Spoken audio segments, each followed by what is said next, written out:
Guys, today we'll talk about how to fix or how to solve the problem of messages not receiving on AliExpress.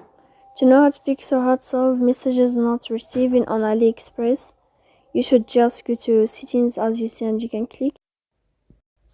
Then you can go to apps, default apps, app settings. Here we'll enter to the window of AliExpress. Here we'll enter to first stop and you can click OK. Then you can click on storage. Here you can click clear cache, but pay attention, don't click clear data because that can cause you errors or it can delete your account on AliExpress. So please don't forget to support us by like and subscribe. See you next time in another video, and thank you for your attention and your watching. Bye.